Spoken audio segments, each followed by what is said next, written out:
My name is Emily, and this is the story of how I went from being the woman everyone underestimated to becoming someone they couldn't ignore. I used to be the kind of person who put everyone else first, especially my husband, Ryan. For 3 years I gave him everything: my love, my support, and my unwavering belief that we could build a better life together.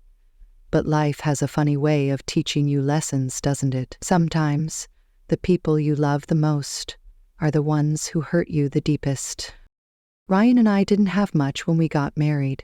We struggled financially, but I believed in him. He was ambitious, always dreaming of success, and I thought that if I stood by his side, we could achieve anything. I worked long hours to help pay the bills, cooked his favorite meals, and made sure he knew I was his biggest cheerleader. I thought that was enough.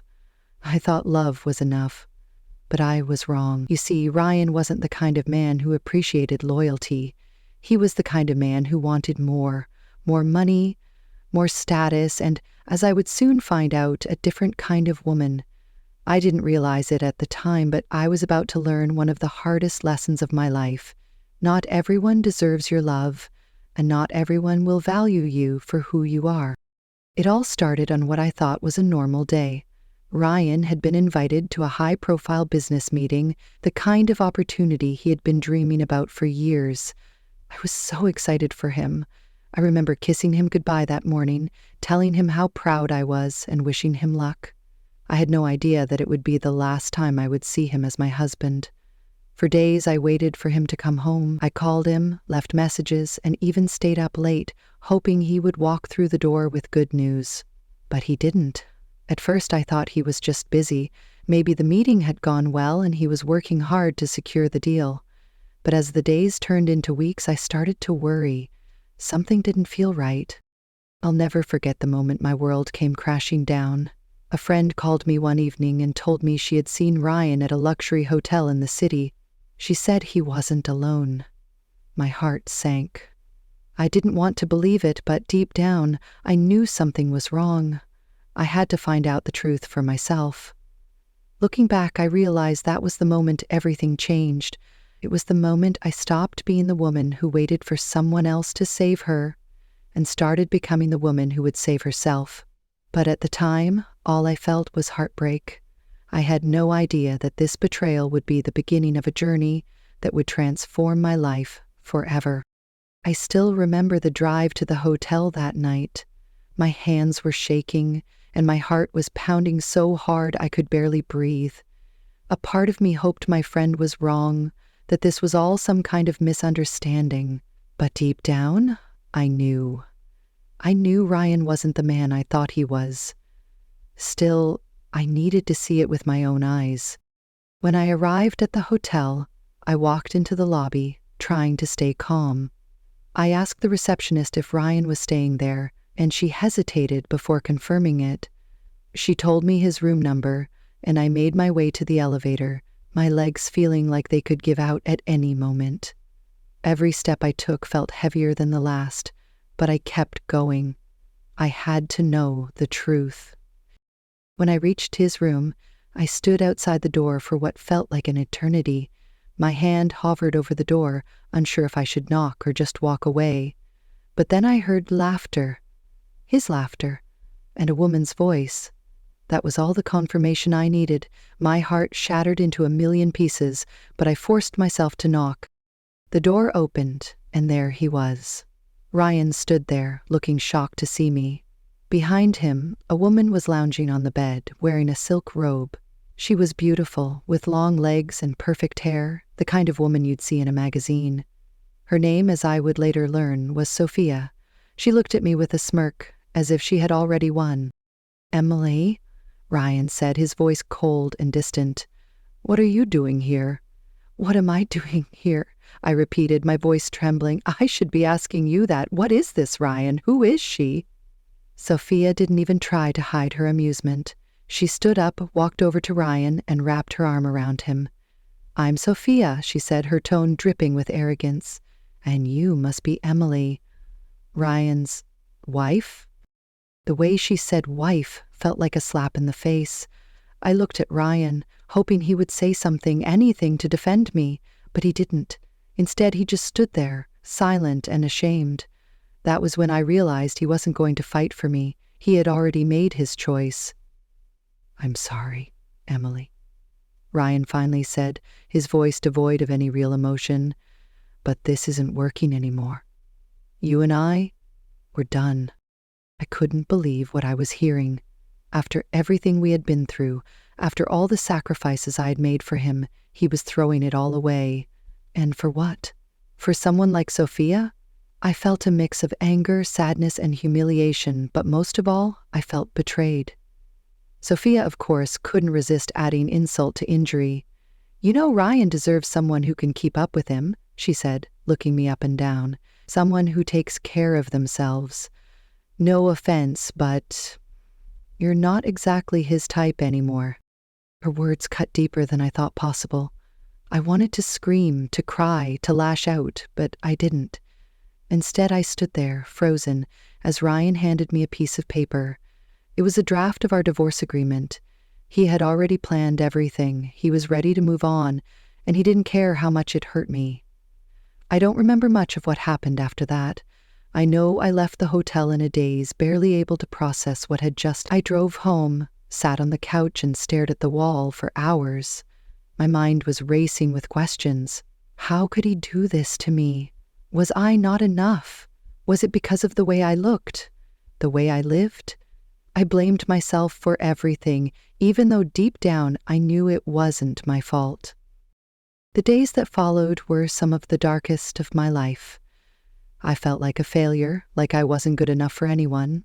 I stopped eating, stopped sleeping, and stopped caring about anything. I avoided my friends and family because I didn't want them to see how broken I was. I thought about all the times I had supported Ryan, all the times I had put his needs before my own, and I wondered if any of it had ever mattered to him. But then, something changed. One morning, I woke up and looked at myself in the mirror. I saw a woman who had been through hell and back, a woman who had given everything she had to someone who didn't deserve it. And I realized something important. I wasn't the problem. Ryan was. He was the one who had failed, not me. That was the moment I decided to take my life back. I didn't know how I was going to do it, but I knew I had to start somewhere. I wasn't going to let Ryan or Sophia have the last word. I was going to show them and myself that I was stronger than they thought. I was going to become the woman I was always meant to be. It forced me to confront my insecurities, to stop living for someone else, and to start living for myself. At the time, it felt like the end of the world, but in reality, it was just the beginning of a new chapter 1, where I would finally put myself first. After Ryan's betrayal, I felt like I was walking through life in a fog. Every day felt the same, empty, meaningless, and heavy. I avoided people, avoided conversations, and avoided anything that reminded me of him. But life has a strange way of surprising you when you least expect it. And for me, that surprise came in the form of Ethan. It happened on a day when I had finally forced myself to leave the house. I was sitting in a small cafe, staring at my untouched cup of coffee, when I heard a familiar voice. "Emily, is that you?" I looked up, and there he was, Ethan, my childhood friend. I hadn't seen him in years, but he looked exactly how I remembered him, only more polished, more confident. He had the kind of presence that made people stop and take notice. "Ethan?" I said, my voice barely above a whisper. I wasn't sure if I was happy to see him or embarrassed that he was seeing me like this, broken, defeated, and far from the person I used to be. He smiled, that same warm smile I remembered from when we were kids. "It's been forever. Mind if I join you?" Before I could answer, he pulled out a chair and sat down. For the first time in weeks, I felt a flicker of something other than sadness.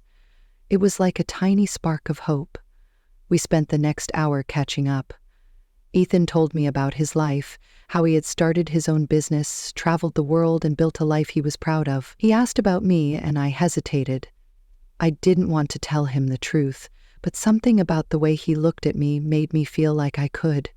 So I told him everything. I told him about Ryan, about Sophia, and about how I felt like I had lost everything. Ethan listened without interrupting, his expression soft and understanding. When I finished, he leaned forward and said something I'll never forget. "Emily, you didn't lose anything. Ryan lost you, and trust me, that's his loss, not yours." His words hit me like a wave. No one had ever said anything like that to me before. For so long, I had blamed myself for everything that went wrong, but Ethan made me see things differently. He made me feel like I wasn't the problem, like I was worth more than I had ever given myself credit for. Before we parted ways, Ethan gave me his number and told me to call him if I ever needed anything. "I mean it, Emily," he said. "You're not alone in this, and if you ever need a reminder of how amazing you are, I'm just a phone call away." I didn't call him right away. I wasn't ready. But over the next few weeks, I found myself thinking about him more and more. His words stayed with me, echoing in my mind whenever I felt like giving up. Slowly, I started to pull myself out of the darkness. I began taking small steps, going for walks, eating regular meals, and even smiling once in a while. It wasn't much, but it was a start. One day, I decided to take Ethan up on his offer. I called him, and to my surprise, he answered on the first ring. "Emily, I was hoping you'd call," he said, his voice full of genuine excitement. We talked for hours, and by the end of the conversation, he had convinced me to meet him for lunch. When I saw him again, it felt like no time had passed. He was just as kind, just as supportive, and just as determined to remind me of my worth. Over lunch, he told me about his mother, who had gone through a similar experience after his father left her. She thought her life was over, he said, but she turned it around. She found herself again, and so will you. Ethan's belief in me was contagious. He didn't just see me as the broken woman I had become. He saw the person I could be. And for the first time in a long time, I started to see her too. As we spent more time together, Ethan became my rock. He was there for me on the days when I felt like I couldn't get out of bed, and he celebrated with me on the days when I took even the smallest steps forward. He never pushed me to move faster than I was ready, but he always encouraged me to keep going. One evening, as we were sitting on his porch watching the sunset, he turned to me and said, "Emily, you're stronger than you think. You've been through so much, but you're still here, and that says a lot about the kind of person you are." His words brought tears to my eyes, but this time they weren't tears of sadness. They were tears of gratitude. For the first time in what felt like forever, I felt seen, I felt valued, and I felt like maybe, just maybe, I could start to believe in myself again. Looking back, I realized that meeting Ethan was a turning point in my life.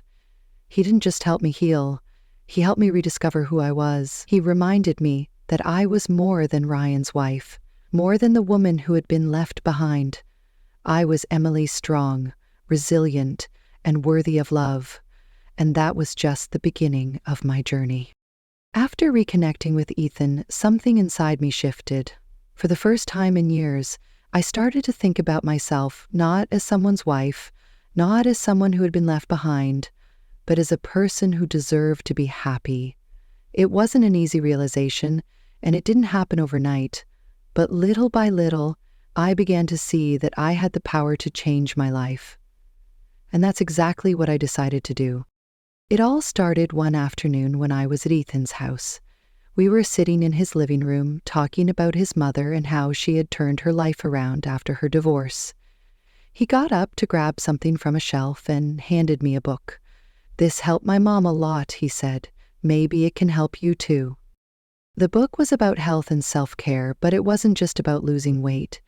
It was about learning to love yourself, to take care of your body and mind, and to find joy in the process. At first, I was skeptical. I had tried diets before and they never worked. But Ethan wasn't pressuring me. He just said, "Take your time. Do it for you, not for anyone else." That night, I sat down with the book and started reading. The first chapter was all about mindset, about letting go of the past and focusing on what you can control. It hit me hard. I had spent so much time blaming myself for Ryan's betrayal, for not being enough, that I had forgotten I was in control of my own happiness. I decided then and there that I was going to take my life back, one step at a time. The next morning, I woke up early and went for a walk. It wasn't much, just a slow stroll around the block, but it felt like a victory. I came home, made myself a healthy breakfast, and started planning my day. For the first time in a long time, I felt like I had a purpose. Over the next few weeks, I started making small changes. I swapped out junk food for fresh fruits and vegetables. I started drinking more water and less soda. I even signed up for a yoga class, though I was terrified of being the only beginner in the room. But to my surprise, everyone was welcoming and supportive. It became something I looked forward to every week. Ethan was there every step of the way. He wasn't just my cheerleader, he was my partner in this journey. He would join me for walks, cook healthy meals with me, and even try yoga, though he wasn't very good at it. He never made me feel like I had to change for him or for anyone else. He just wanted me to be happy. Of course, it wasn't all smooth sailing. There were days when I wanted to give up, when I felt like I wasn't making any progress. I remember one particularly bad day when I stepped on the scale and saw that I hadn't lost any weight that week. I felt defeated, like all my hard work was for nothing. I called Ethan and he came over right away. "Emily," he said, sitting down next to me, "this isn't just about the number on the scale. Look at how far you've come. You're stronger, healthier, and more confident than you were a month ago. That's what matters." His words stuck with me. I realized that this journey wasn't just about losing weight. It was about becoming the best version of myself, and that meant focusing on the things I could control, my habits, my mindset, and my attitude. As the months went by, I started to see real changes. My clothes fit better, my energy levels improved, and I even started to enjoy looking in the mirror again. But the biggest change wasn't physical, it was emotional. I felt like I was finally in control of my life. I wasn't living in Ryan's shadow anymore. I was living for me. One of the most surprising parts of this journey was how much I started to enjoy the process. I found new hobbies, like cooking healthy recipes and trying different types of exercise. I even started journaling, which helped me process my emotions and track my progress. It became a way for me to celebrate my victories, no matter how small they were. Ethan continued to be my biggest supporter. He would surprise me with little notes of encouragement, like, "You're amazing," or "I'm so proud of you." He never missed an opportunity to remind me of how far I had come, and slowly but surely I started to believe him. One evening, after a particularly long day, Ethan and I were sitting on his porch watching the sunset. He turned to me and said, "Emily, do you realize how incredible you are? You've been through so much, and yet here you are, stronger, happier, and more beautiful than ever." I laughed, brushing off his compliment. "I'm not there yet," I said. "I still have a long way to go." He shook his head. "You don't see it, do you? You've already come so far, and the best part is, you're doing it for you. That's what makes you incredible." His words brought tears to my eyes. For so long I had been chasing perfection, trying to prove my worth to people who didn't deserve it. But Ethan made me realize that I didn't need anyone else's approval. I was enough, just as I was. By the time I reached my goal weight, I felt like a completely different person. But it wasn't just about the weight. It was about the confidence I had gained, the strength I had discovered, and the love I had found for myself. I wasn't the same Emily who had been left behind by Ryan. I was someone new, someone stronger, wiser, and happier. Looking back, I realized that this journey wasn't just about transforming my body. It was about transforming my life. I learned to let go of the past, to focus on the present, and to believe in my own worth. And for the first time in years, I felt truly free. Ethan was right. I was incredible, and I didn't need anyone else to tell me that. I knew it for myself. While I was busy rebuilding my life, Ryan's world was falling apart. I didn't know it at first, and honestly, I wasn't thinking about him much. But life has a way of bringing things full circle, and eventually, I found out just how far he had fallen. It started with a phone call from a mutual friend. I hadn't spoken to her in months, but she called me out of the blue one afternoon. "Emily, have you heard about Ryan?" she asked, her voice filled with curiosity. I hesitated for a moment, unsure if I even wanted to know, but my curiosity got the better of me. "No," I said. "What happened?" She let out a small laugh, the kind that's half pity and half satisfaction. "Well, let's just say things aren't going so well for him. His business deal fell through and he's in a lot of debt. And Sophia? She left him. Apparently, she wasn't interested in sticking around once the money ran out." I didn't know how to feel. A part of me wanted to laugh, to feel vindicated after everything he had put me through, but another part of me felt nothing. I had moved on. Ryan's life was no longer my concern. Still, I couldn't help but reflect on how different our lives had become. While I was thriving, he was struggling. It was ironic, really. He had left me because he thought I wasn't good enough, but now he was the one who had lost everything. A few weeks later, I ran into Ryan by chance. I was at a local coffee shop picking up my usual order when I saw him sitting alone at a table. He looked different. The confident, ambitious man I had once known was gone. In his place was someone who looked tired, defeated, and older than his years. For a moment, I considered walking away, pretending I hadn't seen him. But then he looked up and our eyes met. "Emily," he said, his voice filled with surprise. "Wow, you look amazing." I smiled politely, not letting his words affect me. "Thank you," I said. "How have you been?" He hesitated, as if he wasn't sure how much to tell me. "I've been better," he admitted. "Things haven't exactly gone the way I planned." I nodded, not offering any sympathy. He didn't deserve it. "I heard about Sophia," I said, my tone neutral. "I guess she wasn't as loyal as you thought." He winced, clearly uncomfortable. "Yeah, well, I made some mistakes," he said, avoiding my gaze. "I've been thinking a lot about the past, about us. I just wanted to say, I'm sorry for everything." His apology caught me off guard. For years I had dreamed of this moment, of hearing him admit that he was wrong, but now that it was happening, it didn't feel the way I thought it would. I didn't feel triumphant or vindicated. I just felt indifferent. "Thank you," I said simply. "I appreciate that."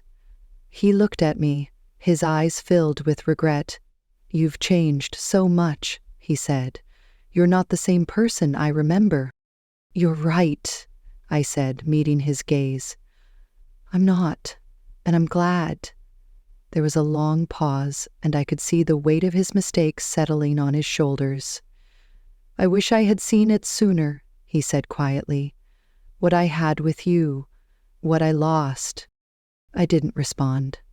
There was nothing left to say.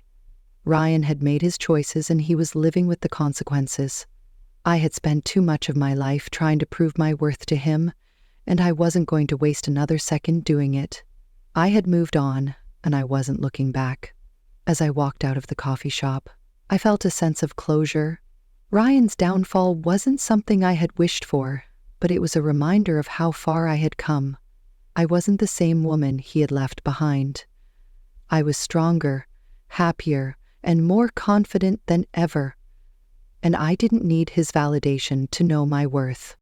Ryan's story was a cautionary tale, a reminder that the grass isn't always greener on the other side. He had traded loyalty for superficiality, and in the end, he had lost everything. Meanwhile, I had gained everything I needed: self-respect, happiness, and a future filled with possibilities. As I drove home that day, I couldn't help but smile. Life has a funny way of working out, doesn't it? Ryan had thought he was leaving me behind, but in reality, I was the one who had moved on, and I was better for it. After my encounter with Ryan, I felt a sense of peace I hadn't experienced in years. It was as if a weight I didn't even realize I was carrying had finally been lifted. I no longer felt the need to prove anything to him or to anyone else. My life was my own, and I was ready to embrace it fully. Little did I know, the best part of my journey was still ahead of me. Ethan and I had grown closer over the months. He had been my rock during my transformation, always there to encourage me, celebrate my victories, and remind me of my worth. But as time went on, I started to notice something else, something I hadn't allowed myself to feel in a long time. I was falling for him. At first, I tried to push the feelings away. I told myself it was too soon, that I wasn't ready for another relationship. But the more time I spent with Ethan, the harder it became to ignore the way he made me feel. He wasn't just kind and supportive. He was funny, intelligent, and thoughtful in ways that took me by surprise. He saw me for who I truly was, and he made me feel like I was enough just as I was. One evening we were sitting on his porch, watching the stars. It had become something of a tradition for us, a way to unwind after a long day. We were talking about our favorite childhood memories when Ethan suddenly grew quiet. I looked over at him, and he was staring at me with an intensity that made my heart skip a beat. "Emily," he said softly, "can I tell you something?" I nodded, my pulse quickening.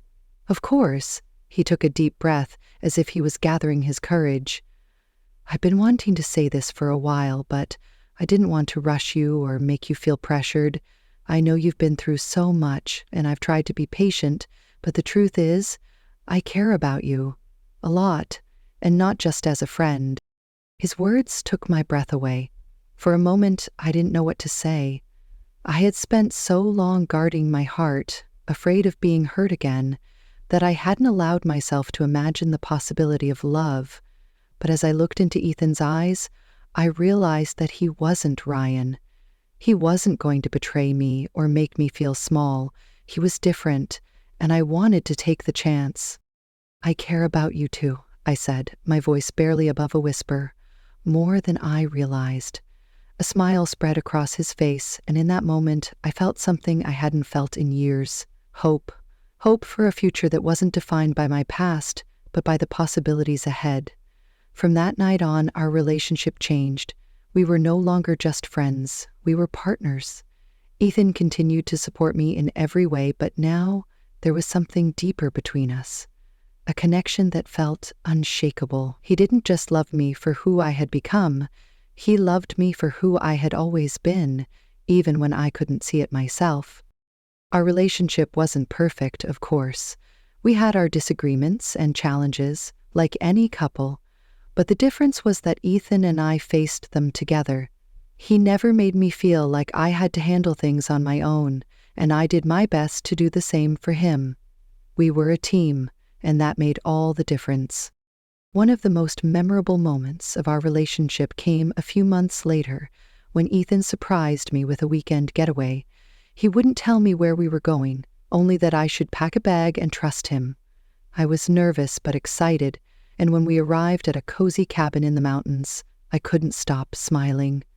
"This is amazing," I said as we stepped inside. The cabin was warm and inviting, with a fireplace, a plush couch, and large windows that offered a stunning view of the surrounding forest. "How did you find this place?" Ethan grinned. "I have my ways. I just thought you deserved a little break." That weekend was magical. We spent our days hiking, cooking together, and talking about everything and nothing.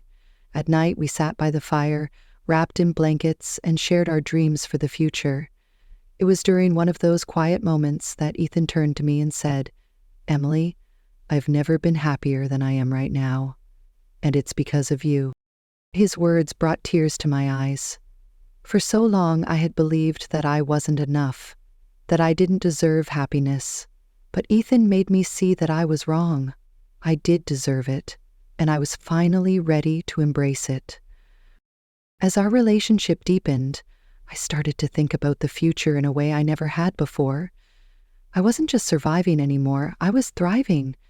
I had a career I was passionate about, a partner who loved me, and a sense of self-worth that no one could take away. For the first time in years, I felt like I was exactly where I was meant to be. One evening, as we were sitting on the porch watching the sunset, Ethan reached for my hand. "Emily," he said, his voice steady and full of emotion, "I know we've both been through a lot to get here, but I can't imagine my life without you. You've shown me what it means to love and to be loved, and I want to spend the rest of my life showing you the same. Will you marry me?" I stared at him, my heart pounding. Tears filled my eyes as I nodded. "Yes," I said, my voice trembling with emotion. "Yes, I will." In that moment, I realized just how far I had come. I wasn't the same woman who had been left behind by Ryan. I was stronger, wiser, and happier than I had ever been. And I had found a love that was real, a love that lifted me up instead of tearing me down. Ethan and I didn't just build a life together. We built a partnership based on trust, respect, and unconditional love. And as I stood by his side, I knew that my journey wasn't just about finding him, it was about finding myself, and for that, I would always be grateful. Planning a wedding with Ethan was one of the most joyful experiences of my life. It wasn't about the flowers, the dress, or the venue.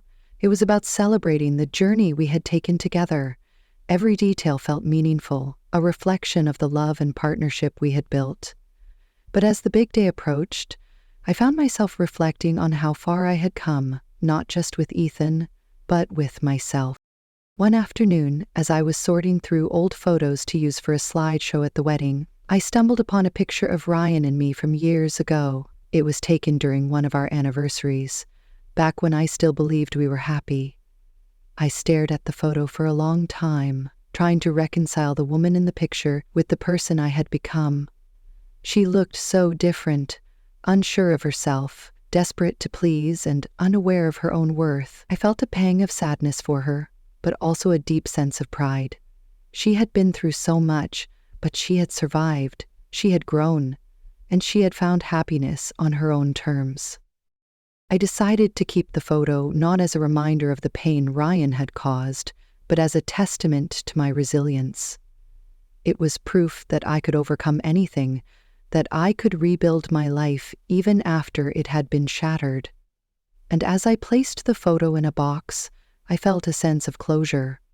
Ryan was a part of my past, but he no longer had any power over my future. The wedding day arrived on a crisp autumn afternoon. The air was cool, the leaves were golden, and the sky was a brilliant shade of blue. We had chosen to have the ceremony outdoors, surrounded by nature, which felt fitting given how much of my healing journey had been about reconnecting with myself and the world around me. As I walked down the aisle, arm in arm with my father, I saw Ethan waiting for me at the altar. His smile was warm and steady, and in that moment, I knew I was exactly where I was meant to be. The ceremony was simple but heartfelt.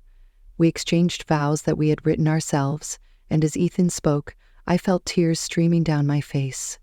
"Emily," he said, his voice steady but full of emotion, "you've taught me what it means to love without fear, to trust without hesitation, and to believe in the beauty of second chances.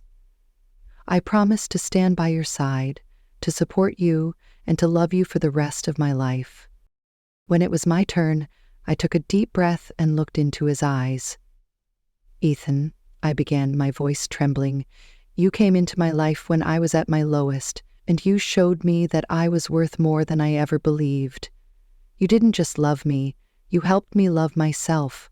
I promise to cherish you, to support you, and to build a life with you that is full of love, laughter, and hope." As we exchanged rings and sealed our vows with a kiss, I felt a wave of gratitude wash over me. This wasn't just the start of a new chapter. It was the culmination of everything I had worked for. I had found love, not because I needed it to complete me, but because I had finally learned to value myself. The reception was a celebration of love, friendship, and resilience. Friends and family gathered to toast to our future, and as I looked around the room, I felt overwhelmed by the support and joy that surrounded us. Ethan and I shared our first dance to a song that had become our anthem during my journey of transformation. As we swayed to the music, he whispered in my ear, "You're incredible, Emily. never forget that. Later that evening, as the party was winding down, I stepped outside for a moment of quiet. The stars were bright, and the cool night air felt refreshing against my skin. I thought about everything that had led me to this moment: the heartbreak, the struggles, the growth, and the love. It hadn't been an easy journey, but it had been worth it. Every step, every challenge had brought me closer to the person I was meant to be. As I stood there, lost in thought, I heard a familiar voice behind me. "Emily?" I turned around and saw Ryan standing a few feet away. He looked nervous, as if he wasn't sure he should be there. I was surprised to see him, but I wasn't angry or upset. I felt calm. "Ryan," I said, my tone neutral, "what are you doing here?" He hesitated, then gestured toward the reception hall. "I ran into one of your friends earlier, and they mentioned the wedding. I wanted to stop by and say congratulations. You look happy." "I am," I said simply. "Thank you." He nodded, his expression a mix of regret and acceptance. "I know I don't deserve your forgiveness, but I want you to know that I'm sorry for everything. You didn't deserve what I did to you." I studied him for a moment, searching for any trace of the man who had once broken my heart.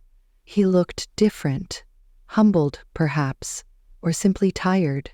But I didn't feel anger or resentment toward him anymore. I had let go of those feelings a long time ago. "I forgive you," I said, surprising even myself. "Not for your sake, but for mine. I've moved on, Ryan. I'm happy now, and I hope you can find happiness too." He looked at me, his eyes filled with something I couldn't quite place. Gratitude, maybe, or relief. "Thank you," he said quietly. "I wish you all the best, Emily. You deserve it." As he walked away, I felt a sense of finality. Ryan was no longer a part of my story, and I was okay with that. My life was no longer defined by the pain he had caused or the mistakes he had made. It was defined by the love I had found, the strength I had discovered, and the future I was building with Ethan. When I returned to the reception, Ethan was waiting for me. He took my hand and pulled me into a warm embrace. "Everything okay?" he asked, his voice full of concern. "Everything's perfect," I said, smiling up at him, and for the first time in a long time, I truly meant it. As the night went on, I danced, laughed, and celebrated with the people I loved most. My journey had come full circle, and I was ready to embrace the future with open arms. Life wasn't perfect, but it was beautiful, and I couldn't wait to see what the next chapter would bring.